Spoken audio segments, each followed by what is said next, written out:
wetu asifiwe sana. Haleluya, haleluya, haleluya. Tunayaweza mambo yote katika yeye atutiaye nguvu.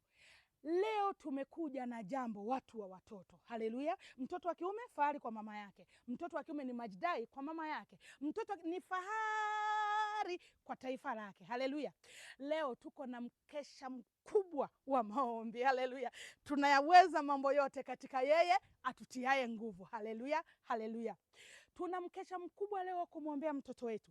Kumbuka kwamba tulianza kuanzia Januari tukasema mwaka huu ni mwaka wa maachilio. 2026 ni mwaka wa maachilio. Mtoto wetu amefungwa gerezani, ni mwaka wa maachilio. Mtoto ameshindwa kaa darasani, ni mwaka wa maachilio. Mtoto ameshindwa kama mtoto. Haleluya. Liko jina la Yesu lenye uweza. Iko mamlaka ya damu ya Yesu Kristo aliye. Njoo, karibu. Ni leo tarehe 3. Ni leo tarehe 3 tunaanza maombi. Tutakuwa na mkesha mkubwa sana katika kanisa la House of Prayer EAGT hapa Sombetini. Haleluya. Usikose tafadhali. Unaweza kutufuatilia, usiache kutufuatilia na kuomba sana. Hii ni muhimu. Tutakuwa na mambo ya aina gani? Moja, tutakuwa na maombi kumwombea mtoto wetu. Huu ni mwaka wa maachilio. Maachilio kwenye elimu yake, maachilio kwenye afya yake, maachilio kwenye uchumi wake. Ile nyota iliyokuwa imeibiwa, urejesho wa nyota. Sio kesho, ni leo. Sio lini, ni leo. Haleluya. Leo ni tarehe 3.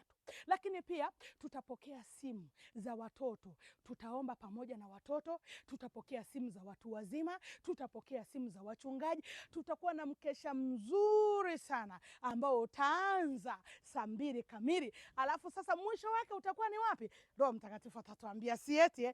Ninakupenda sana. Taarifa hizi mjulishe na jirani yako. Haleluya. Ni Mwalimu Glory Mina anakuita njoo. Usikae kumkatia tamaa mtoto. Hapana, hapana. Mama yake na Musa angemkatia tamaa Musa, asingeweza kumficha kwenye kisafina. Lakini kwa sababu hakuweza kumkatia tamaa, ni marufuku kukata tamaa. Matokeo nayo yaona sasa. Usijali. Bwana yupo kukufuta machozi. Njoo. Haraka sana. Nini kinachoendelea leo? Wachawi wote wanaoshika watoto wetu fimbo. Tunamuinua Yesu. Haleluya. Utukufu na heshima na adhama ni za Mungu. Karibu sana mwana wa mfalme Yesu. Namba yangu ya simu 0768972891. Namba yangu ya simu 0768972891. Lakini si mbaya ukiona kama uko maeneo haya karibu na kanisani, karibu tuombe kwa pamoja. Sieti, usiache, karibu tuombe kwa pamoja. Karibu tuwainue watoto wetu kwa pamoja. Tuko hapa Sombetini. Karibu.